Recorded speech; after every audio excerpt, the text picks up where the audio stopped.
Hello student, मेरा नाम पंकज गुप्ता। आप सभी देख रहे हैं आपके अपने यूट्यूब चैनल PGS क्लासेज।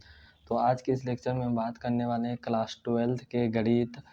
और यदि आप 2025 में बोर्ड एग्ज़ाम देने वाले हैं और आप step by step on solve paper करना चाहते हैं और अपने तैयारी को बेहतर बनाना चाहते हैं तो नीचे दिए गए बटन को सब्सक्राइब कर लीजिएगा और साथ ही बेल आइकन को ऑल पर प्रेस कर लीजिएगा, जिससे इस प्लेलिस्ट के अगले लेक्चर का नोटिफिकेशन आपके पास सबसे पहले पहुंचे।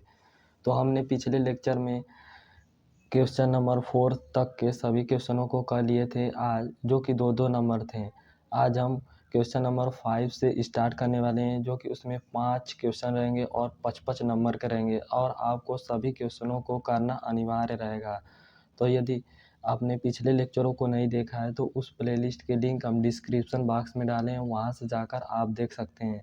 और आप अनसॉल्व्ड क्वेश्चन अपने खुद से करना चाहते हैं तो टेलीग्राम ग्रुप से ज्वाइन हो सकते हैं। वहाँ पर हम अनसॉल्व्ड क्वेश्चन प्रोवाइड करते हैं, जिससे आप भी क्वेश्चनों को हल कर सकें। तो ज्वाइन होना चाहते हैं तो ज्वाइन हो जाइए, अच्छा ही रहेगा। तो चलिए इस लेक्चर को स्टार्ट करते हैं। हमने 2024 के सेट 6 का 4 तक के क्वेश्चन कर लिए थे। आज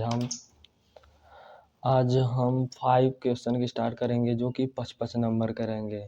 जो कि कितने रहेंगे? 55 नंबर के 55 नंबर के रहेंगे और 5 क्वेश्चन रहेंगे, जो कि आपको सभी करना अनिवार्य है।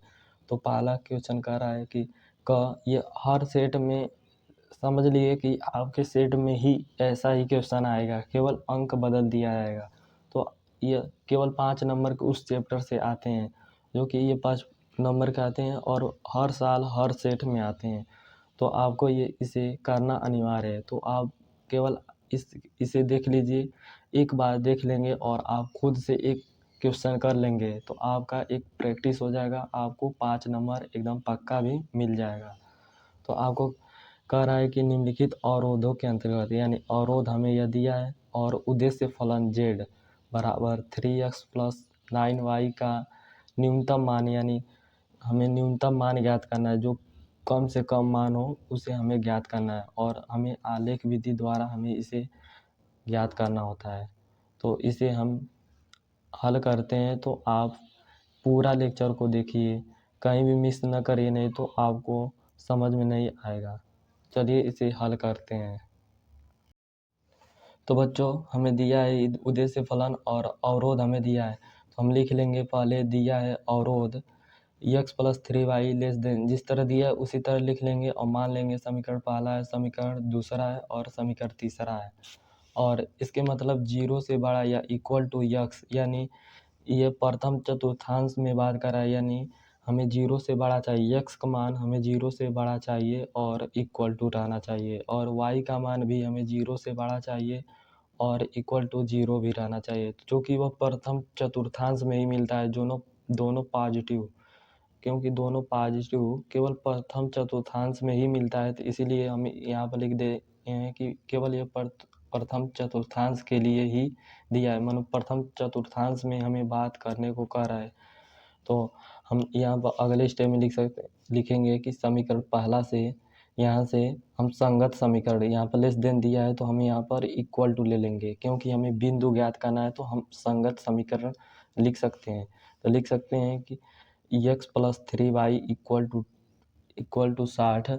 ऐसे समीकरण चौथा मान लेंगे। अब जब x बराबर 0 रखेंगे इसमें, तो हमें y बराबर कितना मिलेगा? y बराबर 3 तो नीचे आ जाएगा, 3 से 60 कटेगा तो 3 दूना 6, यहाँ पर 20 दाएँ में कटेगा, यहाँ पर गलती से लिखा गया 20 दाएँ में, 3 दूना 6 और 0 20 बेर में कट जाएगा। और जब y बराबर 0 लेंगे तो x बराबर 60, तो हमें बिंदु मिलेगा।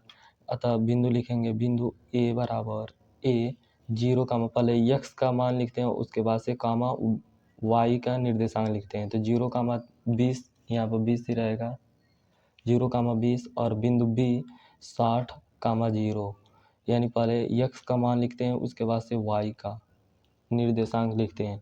तो हमें बिंदु मिल गया ए बी। और इसी प्रकार हम समीकरण दूसरा का संगत समीकरण लिखेंगे समीकरण दूसरा से संगत समीकरण लिखेंगे x + y = 10। तो जब x बराबर 0 रखेंगे तो y बराबर 10 आएगा, और जब y बराबर 0 रखेंगे तो x का मान 10 आएगा। तो हम बिंदु लिख सकते हैं, जो कि हम ए बी बिंदु मान लिए थे। अब बिंदु सी हमें 0, पहले x का मान लिखेंगे, उसके बाद से 10, यानी 0, 10। अब बिंदु डी 10, 0। इसी प्रकार हम समीकरण तीसरा से संगत समीकरण लिख सकते हैं। समीकरण तीसरा से संगत समीकरण संगत समीकरण हम लिख सकते हैं x = y, जो कि x और y का मान समान हो। तो जो कि यह प्रथम चतुर्थांश में जाएगा, एकदम मूल बिंदु से बीचों बीच एक रेखा खींचा जाएगा, जो कि अभी हम आपको यह समीकरण 5वां मान लेते हैं, जो कि हम चौथा माने थे। ये समीकरण 6 नंबर मान लेते हैं। अब एक ग्राफ बनाते हैं। अब देखते हैं किस बिंदु पर कौन रेखा काट रहा है, और किसका प्रतिबिंब अंदर की तरफ आ रहा है और किसका प्रतिबिंब बाहर की तरफ जा रहा है। तो उसके द्वारा हमें प्रतिबिंब मिलेगा, जो कॉमन मिलेगा। उसके द्वारा हमें जो बिंदु मिलेगा, वही बिंदु हम उद्देश्य फलन z का मान जो दिया था उसी में हम पुट करेंगे, और देखेंगे किस बिंदु पर हमारा मान कम आ रहा है या अधिक आ रहा है। तो इस तरह हम ज्ञात करेंगे। बच्चों, इन सभी बिंदुओं द्वारा हम एक ग्राफ बनाते हैं। जो बिंदु हमें ए मिला था 0, बी 20, और बिंदु बी मिला था 60, 0, तो बिंदु ए हो गया बिंदु, इस दोनों को मिला देंगे। इसी प्रकार हमें बिंदु सी और डी मिला था, बिंदु सी और डी, तो इसे हम मिला देंगे। और यह किसके द्वारा हमें बिंदु मिला था, तो उस पर हम उस समीकरण को लिखना अनिवार्य रहेगा। तो x + 3y ≤ 60 द्वारा हमें इन दोनों बिंदुओं प्राप्त हुए थे। और इसी प्रकार हमें बिंदु सी और डी किस समीकरण द्वारा हमें मिला था, x + y ≥ 10 द्वारा हमें इन दोनों बिंदुओं प्राप्त हुए थे। अब x ≤ y मतलब x = y मतलब ये एकदम मूल बिंदु से सीधा एकदम जाता है, जो कि प्रत्येक बिंदु पर x और y का मान समान होता है। और तो हम यहाँ का बिंदु ज्ञात करना और यहाँ का बिंदु ज्ञात करना। तो हम देखते हैं कि कौन समीकरण संतुष्ट कर रहा है, अंदर की तरफ कौन आ रहा है और बाहर की तरफ।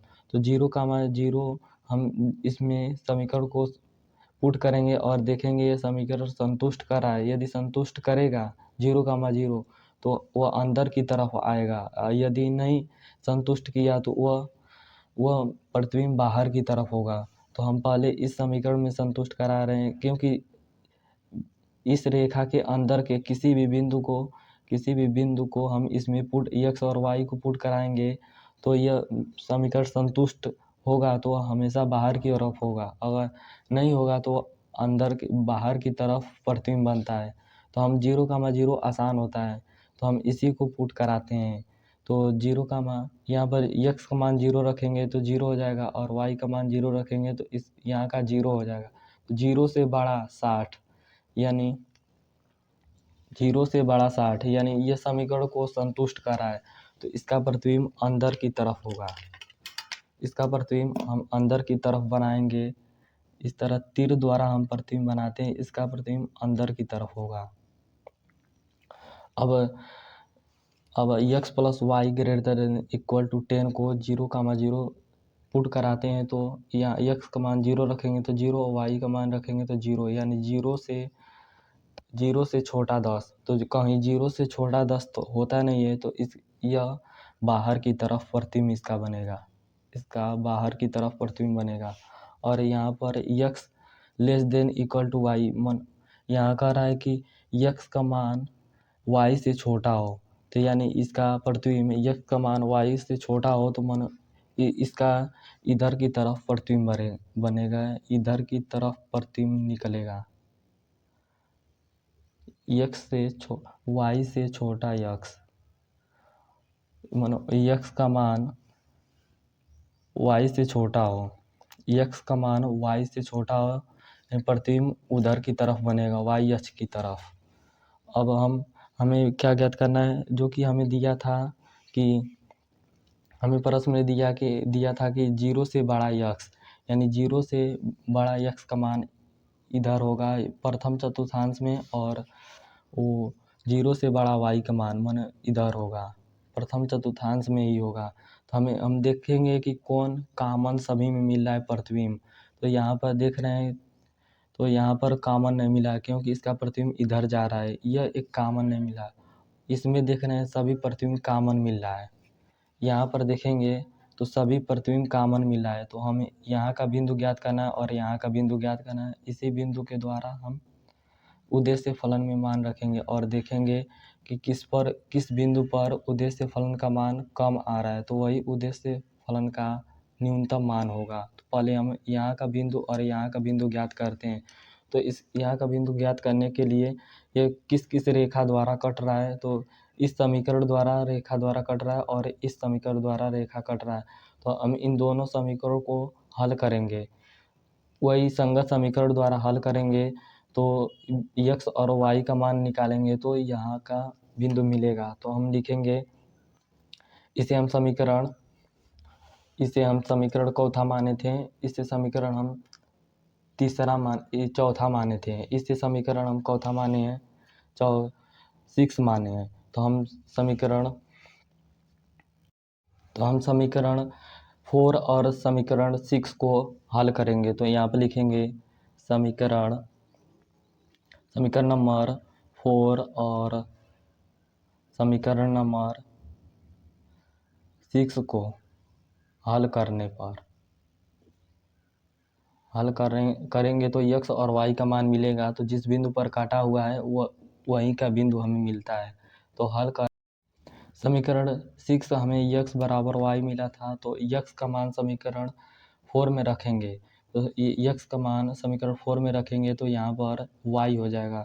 तो यहाँ पर हम डायरेक्ट लिख सकते हैं y + 3y = 10, यानी संगत समीकरण द्वारा हम हल कर रहे हैं। तो यहाँ पर हमें 4y बराबर 60 मिल जाएगा और y बराबर 4 से भाग दिया जाएगा 60 में, तो 4 तो 1 में कटेगा 1 बार में और 2 बचेगा तो 5 में, यानी y बराबर 15 और y का मान इसमें रखेंगे तो x बराबर भी 15 होगा। तो हमें बिंदु मिला है, अतः बिंदु यहाँ पर लिखेंगे अतः बिंदु, इसे बिंदु E मान ले लें। तो x पर कितना है 15 और y पर कितना है 15, तो यहाँ का बिंदु हमें मिला है E 15, क्योंकि हमें यहाँ से भी सिद्ध हो रहा है कि x और y का मान समान आएगा, क्योंकि इस रेखा पर प्रत्येक बिंदु पर x और y का मान समान आएगा। अब इसी प्रकार हम यहाँ का बिंदु ज्ञात करेंगे। किस समीकरण द्वारा रेखा कट रहा है, तो x + y ≥ 10 द्वारा और x बराबर y द्वारा इस कट रहा है। तो समीकरण नंबर 5 और समीकरण नंबर 6 को हल करेंगे तो x और y का बिंदु जहाँ मिलेगा वही उसका बिंदु होगा। तो हम यहाँ पर लिखेंगे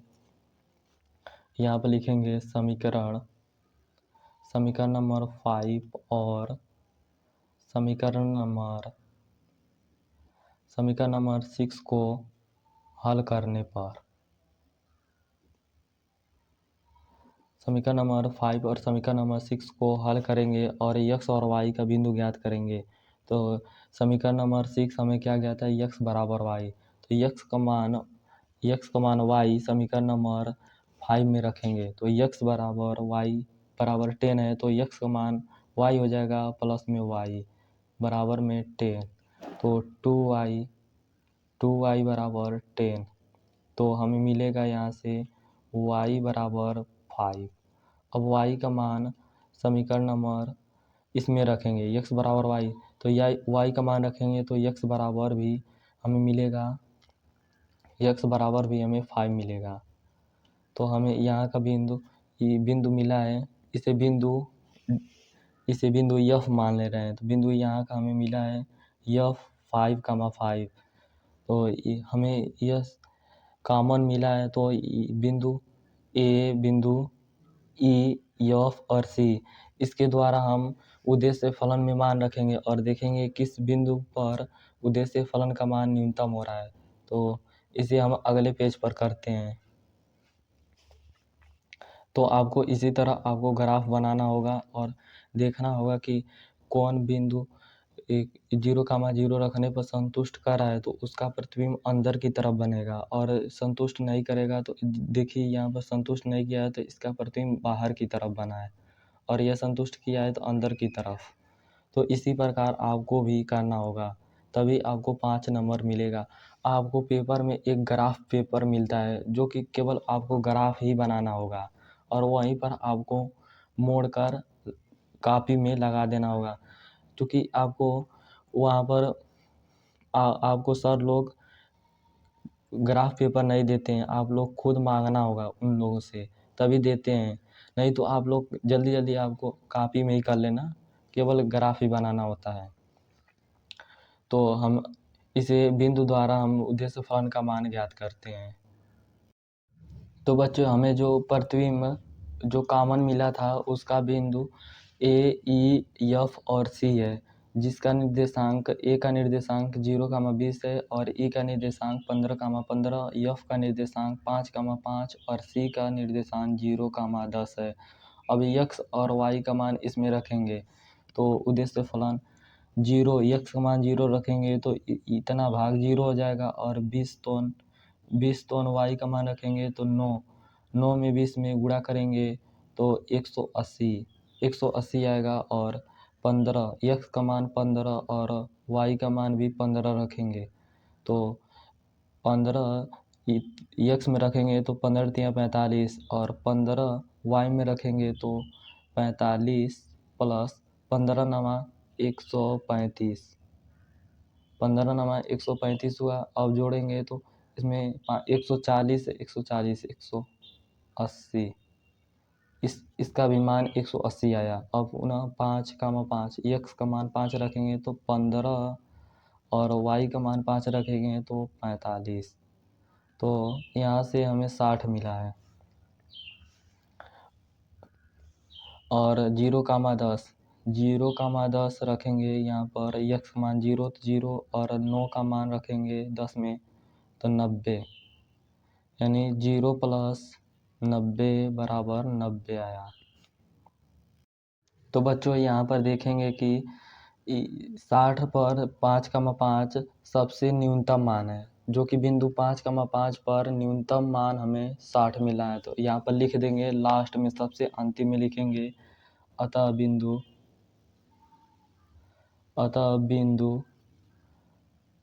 एफ यानी 5,5 पर उद्देश्य फलन मतलब जेड, उद्देश्य फलन जेड का न्यूनतम मान 60 प्राप्त है, अतः यही हमारा आंसर हो जाएगा। तो बच्चों आपको इसी तरह हल करना होगा, जो कि आपको जल्दी जल्दी करना होगा क्योंकि इसमें बहुत ज़्यादा समय लगता है। तो आपको इसी तरह करना, जो अधिकतम मान कहेगा तो इसमें अधिकतम मान 180 है, जो कि जो 2 बिंदु पर प्राप्त हो रहा है, जो कि 2 बिंदु पर प्राप्त हो रहा है। तो हमें यहाँ से पता है कि बिंदु 15,15 और 0,20 पर 180 प्राप्त हो रहा है। इसके मतलब इसके प्रत्येक बिंदु पर यहाँ से जितना बिंदु मिलेगा, इसके प्रत्येक बिंदु पर 180 का इसके प्रत्येक बिंदु पर इस रेखा के यहाँ से लेकर यहाँ तक के प्रत्येक बिंदु पर अधिकतम मान प्राप्त होगा। प्रत्येक बिंदु पर अब निकालेंगे तो केवल 180 ही निकलेगा। तो हमें केवल न्यूनतम मान कहा था, तो हमें 5,5 पर बिंदु 5,5 पर न्यूनतम मान 60 प्राप्त हो गया है। तो आपको इस तरह सोल्व करना होगा। तो आप लोग एक बार स्क्रीनशॉट लेना चाहते हैं तो ले सकते हैं। आपको इसी तरह हल करना है। तो आपको ये कैसा समझ में आया होगा तो लाइक कीजिए, और जिससे हमें मोटिवेशन मिले। तो हम आपको पूरा दिखा दे रहे हैं कि आप भी स्क्रीनशॉट ले लें। इसी तरह आपको भी करना होगा। तो हमें इसके अगला क्वेश्चन कह रहा है कि तो बच्चों हमें 5 का घ कह रहा है कि रेखाओं, पहला रेखा इतना दिया है जो कि सदिश इतना है और ए वेक्टर का मान इतना है और बी1 वेक्टर का मान इतना है और दूसरे रेखा का सदिश समीकरण दिया है इतना और बी2 वेक्टर का मान दोनों एकदम सेम है। तो यह कह रहा है कि इसके मतलब सेम है ना, इसके मतलब कह रहा है कि दो समांतर रेखाओं के बीच के न्यूनतम दूरी ज्ञात करना, जो कि हम सेट 7 में आपको कराए थे। उसमें 8 नंबर का आया था, इसमें 8 नंबर का आया था। यहाँ पर आठवां का ख, जो कि दो रेखा दिया था, इसमें दोनों सदिश b1 और b2 के वेक्टर अलग अलग थे। तो इसमें 8 नंबर का था, उसमें सेम है तो 5 नंबर का है। तो आपको ये जिस तरह हम कराएं उसी तरह आपको भी करना होगा। तो आपके लिए ये होमवर्क रहेगा। तो आपको ये करना होगा, चूँकि आपको आंसर बता दे रहे हैं। पाँचवा का घ का आंसर रूट में 293/7 इकाई होगा, क्योंकि आपको इस सूत्र पर करना होगा। आपका समांतर रेखाओं के बीच की न्यूनतम दूरी के लिए सूत्र होता है b1 वेक्टर यानी b vector cross a2 vector minus a1 vector, जो कि इसका मापांक इतना मान आएगा उसका मापांक और बट्टे में बी वेक्टर का मापांक होता है, क्योंकि जो दोनों सदिश समान थे वह बी वेक्टर का मान थे और a2 तो पहले रेखा का यहाँ पर a2 a1 यहाँ पर a1 वेक्टर का इतना मान है और a2 वेक्टर का मान है। तो और यह b1 वेक्टर का मान है। तो इसी पर हल कर आपको हल करना होगा। ये आपके लिए होमवर्क रहेगा। तो हम आपको कराए थे सेट 7 में। अगर यहाँ से नहीं समझ में आएगा तो सेट 7 वाला लेक्चर, जो कि 5 लेक्चर यानी 6 लेक्चर 5 या 6 लेक्चर में आप देख सकते हैं, वहाँ पर हम कराए थे। अगर तब पर भी आपको समझ में न आया होगा तो आप एक बार कमेंट कर बता दीजिए, जिससे हम आपको एकदम विस्तार पूर्वक से समझाकर वीडियो को अपलोड कर देंगे, जिससे आप आसानी से समझ सकते हैं।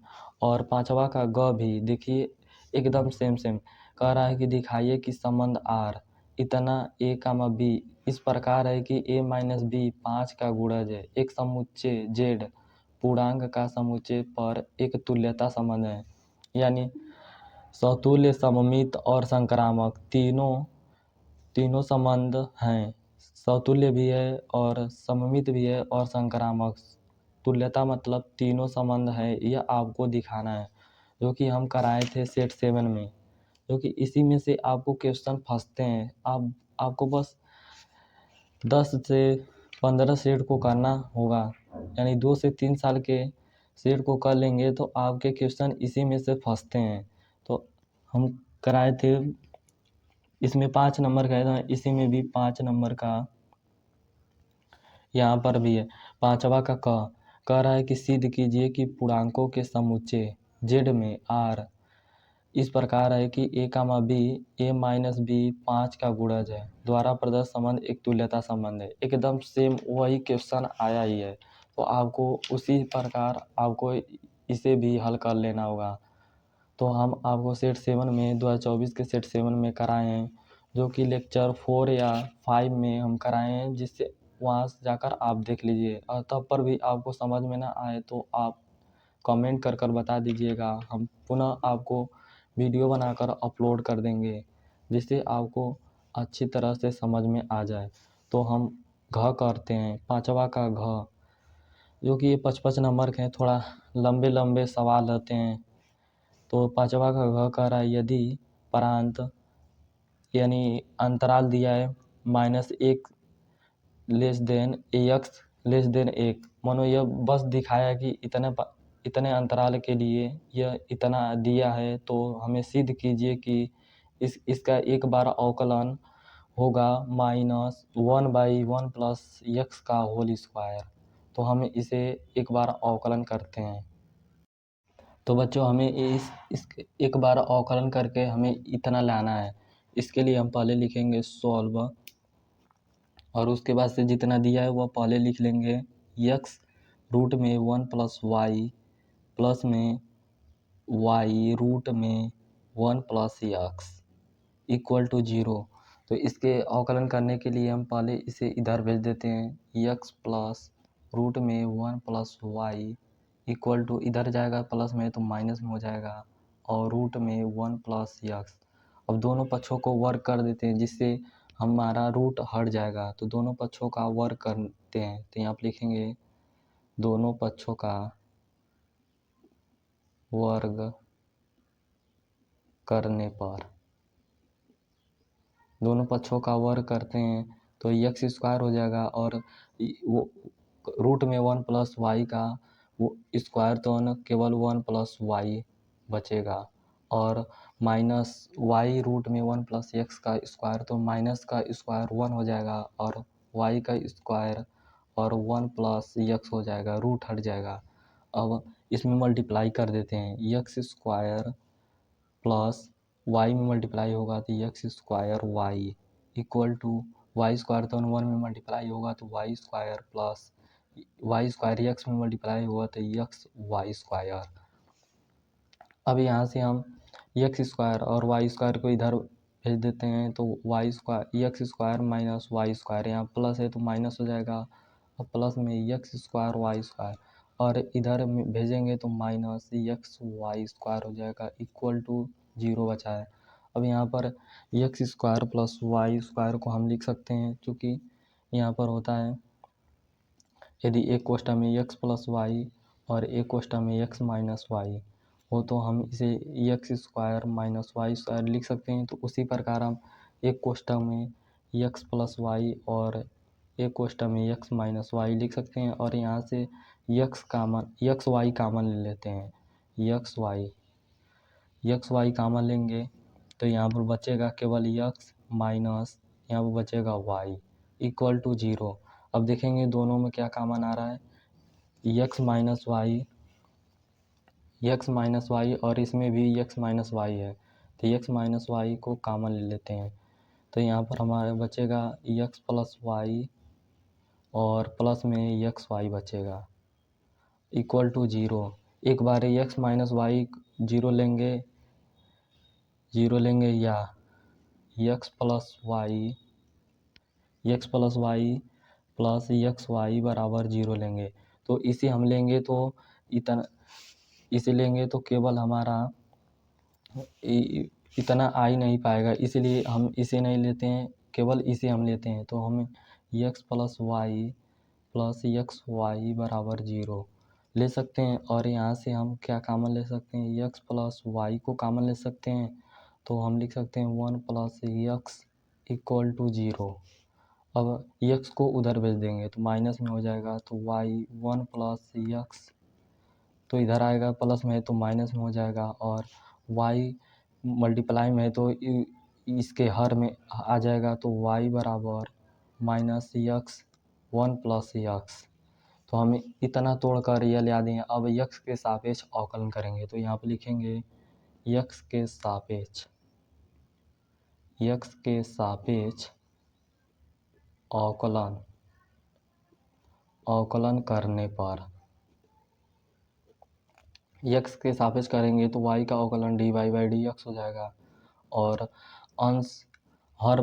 अंश बटे हर का सूत्र लगाएंगे। तो चूँकि हम जानते हैं कि चूँकि यहाँ पर लिख दे रहे हैं कि चूँकि हम जानते हैं कि किसी भी हर अंश और हर का अवकलन या अंश भाई में हर का अवकलन होता है, हम हर को छोड़ देते हैं, हर को छोड़ दिया जाता है और अंश का अवकलन किया जाता है। तो अंश का अवकलन हो जाएगा यहाँ पर, और माइनस लगता है यहाँ पर, और माइनस अब जिसको छोड़े हैं उसका अवकलन करेंगे, और जिसको अवकलन किया है उसे छोड़ देंगे। तो यानी अंश को अवकलन किए हैं तो उसको छोड़ देंगे, और dy बाई डी एक्स किसको अवकलन नहीं किए थे, हर को नहीं किए तो उसका अवकलन भाई में हर का स्क्वायर हो जाएगा, हर का स्क्वायर।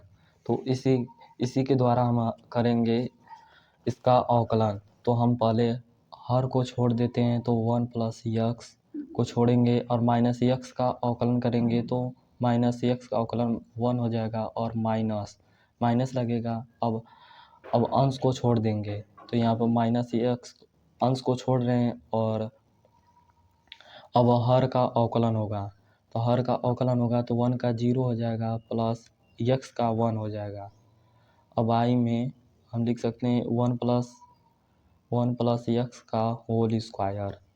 अब 1 प्लस यक्स माइनस से मल्टीप्लाई हुआ तो -1 माइनस यक्स और यहाँ पर माइनस माइनस प्लस यक्स हो जाएगा और यहाँ पर -1।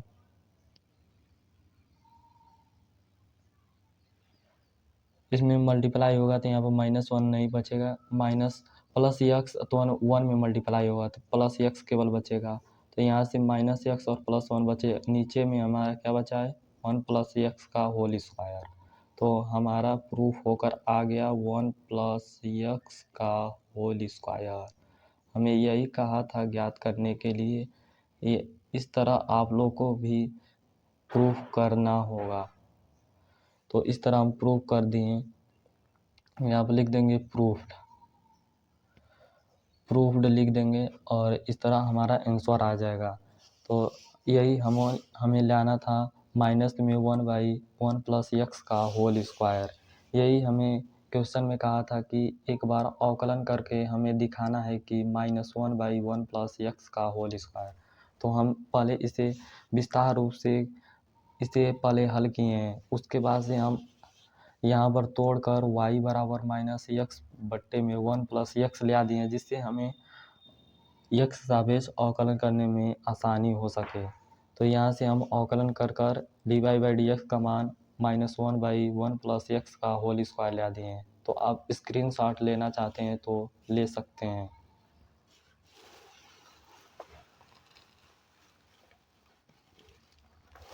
तो इसके अगले वाले लेक्चर को हम करते हैं। इसका अगला वाला लेक्चर 5वां का लास्ट क्वेश्चन कह रहा है कि अंग सिद्ध कीजिए कि सारणिक में इतना दिया है और हमें इक्वल टू ABC कोष्ठक में 1 + 1/a + 1/b + 1/c का हमें मान लाना है, जो कि हमें इसे सिद्ध करना है।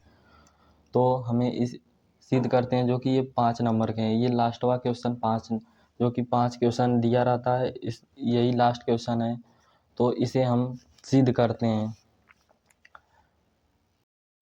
तो बच्चों हमें इस सारणी से हल निकाल कर इतना लाना है। तो उसके लिए हम पहले यहाँ पर देखेंगे कि पहले हमें ABC यहाँ पर आ रहा है, तो हम ABC लाने के लिए पहले हम क्या करेंगे, उसमें ABC से मल्टीप्लाई करेंगे और ABC से भाग दे देंगे, जिससे हमें केवल ABC मिल जाएगा। तो यहाँ पर लिखेंगे, पहले सॉल्व लिख लेंगे और उसके बाद से LHS लेंगे। LHS हमें क्या दिया है, सारणिक में 1 + a 1 1 और 1 1 + b और 1 दिया है और पुनः 1 1 1 + c। हमें सारणिक में इतना दिया है मान। तो हम क्या करते हैं, ABC से मल्टीप्लाई कर देते हैं और ABC से भाग दे देते हैं, तो कोई इस पर इफेक्ट नहीं पड़ेगा। तो हम क्या करते हैं, ABC से मल्टीप्लाई और ABC से भाग दे देते हैं। तो इस बार को यहाँ से यहाँ कट जाएगा, वही आएगा, तो कोई इफेक्ट नहीं पड़ेगा, क्योंकि हमें सिद्ध करना है कि ABC इतना लाना है। तो हम पहले ABC ला दे रहे हैं यहाँ से। तो 1 + a 1 + b 1 और 1 1 1 + c। तो इसमें 1BC ABC तो A में पहला रो में भाग दे रहे हैं और B तो दूसरा रो में भाग दे रहे हैं और C तो तीसरा रो में भाग दे रहे हैं। तो जिससे तीनों में हम हो जाएगा, तो रो पहला में तीनों को चेंज कर देंगे, जिससे हमें 1 + 1/a + 1/b + 1/c कॉमन मिल जाएगा। तो हम पहले A तो पहला रो में भाग दे रहे हैं, तो ABC बचेगा केवल हमारा, यहाँ पर लिख दे रहे हैं ABC बचेगा। यहाँ पर ABC बचेगा पहला, A तो पहला रो में भाग दे रहे हैं तो 1 + a/a होगा और 1/a यहाँ पर भी होगा और a/a यहाँ पर भी। अभी तो हम दूसरा रो में भाग दे रहे हैं तो 1/b प्लस 1/b/b और 1/b और c तो हम तीसरा रो में भाग दे रहे हैं तो 1/c plus 1/c plus 1/c plus 1/c। अब यहाँ से हम अलग अलग कर रहे हैं 1/a प्लस a/a तो a से कट जाएगा तो इस तरह हम लिख सकते हैं ABC। अगला स्टेप में हम लिख सकते हैं ABC। ABC में मेरा क्या बचा है a/a प्लस 1 हो जाएगा। यहाँ से a/a तो 1/a हो जाएगा प्लस a/a तो एक a कट जाएगा तो केवल एक बचेगा और इसी प्रकार 1/a और 1/a और 1/b तो 1/b लिख लेंगे और इसी प्रकार 1/b प्लस b/b तो हम लिख सकते हैं 1/b प्लस 1 क्योंकि b/b तो कट जाएगा एक से और यहाँ पर 1/b बचा है 1/b और 1/c और 1/c और यहाँ से 1/c प्लस c/c तो c कट जाएगा तो एक बचेगा तो 1/c प्लस 1। अब क्या करेंगे अब चेंज करेंगे। अब रो 1 में रो 1 प्लस रो 2 प्लस रो 3 को जोड़ देंगे तो यहाँ पर लिख देंगे R1 को चेंज कर रहे हैं। किस तरह चेंज कर रहे हैं क्योंकि R1 को प्लस R2 को और R3 को चेंज कर रहे हैं किस में R1 में। तो अगला स्टेप में हम लिख सकते हैं यहाँ पर ABC हमारा बच्चा है और 1/a plus 1/b plus 1/c तो R1 में हम चेंज कर रहे हैं तो यहाँ पर हमें क्या मिलेगा वो 1/a यहाँ पर मिलेगा 1 पहले लिख रहे हैं और 1/a plus 1/b plus 1/c चूँकि 1/a प्लस 1 जोड़े हैं तो 1/a प्लस 1 और 1/b प्लस 1/c। इसी प्रकार यहाँ पर भी लिखेंगे 1 plus 1/a plus 1/b plus 1/c। इसी प्रकार तीसरा भी टर्म इसी प्रकार आएगा और यहाँ पर हमारा कोई चेंज नहीं हुआ तो 1/b और 1/b प्लस 1 और यहाँ पर 1/b बचेगा और यहाँ पर हमारा क्या बचा था 1/c और यहाँ पर तीसरा टर्म 1+c। यहाँ से हम बंद कर देंगे। यहाँ पर एक और टर्म आगे लिखा गया है जो कि यहाँ पर जगह नहीं है इसीलिए हम वहाँ पर डैश डैश दे दिए हैं। तो चूँकि हम जानते हैं कि रो में एक कॉलम मिल रहा है एक 1/a plus 1/b plus 1/c common मिला है तो हम इसे बाहर ले सकते हैं। तो बच्चों हमने 1 plus 1/a plus 1/b plus 1/c पहला रो में से कॉमन ले लिए जो कि यहाँ पर 1 1 लिख दिए हैं। अब इस सारणी का मान ज्ञात करने के लिए पहले हम इसे चेंज करते हैं कॉलम C1 को हम column C1 minus column C2 को घटाते हैं। उसके बाद से कॉलम C2 को कॉलम C2 में से कॉलम C3 को घटाते हैं जिससे हमारा यह टर्म 0 हो जाएगा तो हम इस सारणी का मान ज्ञात करने में आसानी होगा। तो हम क्या करते हैं कॉलम C1 को चेंज कर रहे हैं किसमें column C1 minus column C2 और कॉलम C2 को चेंज कर रहे हैं किसमें कॉलम 2 में से घटा रहे हैं कॉलम 3 को और कॉलम 3 तो उसी तरह रहेगा। तो हम लिख सकते हैं यहाँ पर ABC और कॉमन हमें मिला है 1 plus 1/a plus 1/b plus 1/c। अब यहाँ पर हम चेंज कर रहे हैं किसमें तो यहाँ से हम देखते हैं कि कॉलम पहला में से कॉलम 2 को घटाएंगे तो हम अभी यहाँ पर बच्चों 1/b माइनस 1/b माइनस 1 तो 1/b कट जाएगा केवल हमारा -1 बचेगा यहाँ पर। अब यहाँ पर 1/c माइनस 1/c तो यहाँ पर हमारा 0 बचेगा। अब इसी प्रकार हम कॉलम C2 को चेंज कर रहे हैं कॉलम C2 माइनस C3 को घटा रहे हैं कॉलम C2 में से कॉलम C3 को घटा रहे हैं तो यहाँ पर 1 में से -1 को घटाएंगे तो 0 हो जाएगा। 1/b + 1 -1/b, तो 1/b और 1/b कट जाएगा, केवल यहाँ पर 1 बचेगा। और 1/c -1/c -1, तो 1/c कट जाएगा, यहाँ पर केवल बचेगा -1। और कॉलम C3 को चेंज नहीं कर रहे हैं, उसी तरह रहने दे रहे हैं। 1/b + 1/c + 1। अब इसका साड़ी का मान ज्ञात करना आसानी हो जाएगा। तो हमें यहाँ पर क्या मिला है, ABC कोष्टक में 1 + 1/a + 1/b + 1/c।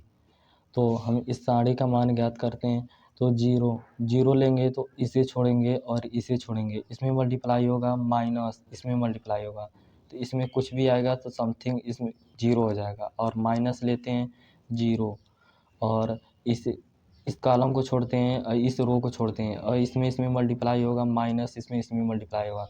तो चूँकि 0 से कुछ भी आए इसमें, तो 0 से मल्टीप्लाई करेंगे तो 0 ही आएगा। और प्लस में यहाँ पर 1 लेंगे यहाँ पर, और इसे छोड़ेंगे, इस कॉलम को छोड़ेंगे और इस रो को छोड़ेंगे। -1 तो -1 में मल्टीप्लाई होगा तो +1, और माइनस यहाँ पर आएगा, और 0 तो 1 में मल्टीप्लाई होगा तो 0। तो हमें यहाँ से क्या मिलता है, ABC 1 + 1/a + 1/b + 1/c, और यहाँ पर सब 0 हो जाएगा, केवल 1 तो 1 में मल्टीप्लाई होगा तो 1 आएगा, और 1 में मल्टीप्लाई होगा तो हमारा यहाँ पर सिद्ध होकर आ गया है RHS ABC कोष्टक में 1 + 1/a + 1/b + 1/c। हमको यही सिद्ध करना था। तो इस तरह आपको भी सिद्ध करना होगा, तो यही आंसर हो जाएगा। तो इसके अगले वाले 6 नंबर से क्वेश्चन हम अगले लेक्चर में करेंगे। तो ये आपको एक कैसा लेक्चर लगा, यदि अच्छे लगे हैं तो लाइक अवश्य करें, और इस चैनल पर पहली बार आए हैं तो नीचे दिए गए बटन को सब्सक्राइब कर लीजिएगा, और साथ ही बेल आइकन को ऑल पर सेलेक्ट कर लीजिएगा, जिससे इस प्लेलिस्ट के अगले लेक्चर का नोटिफिकेशन आपके पास सबसे पहले पहुँचे। तो मिलते हैं अगले नेक्स्ट वीडियो में, तब तक पढ़ते रहिए, संघर्ष करते रहिए और आगे बढ़ते रहिए।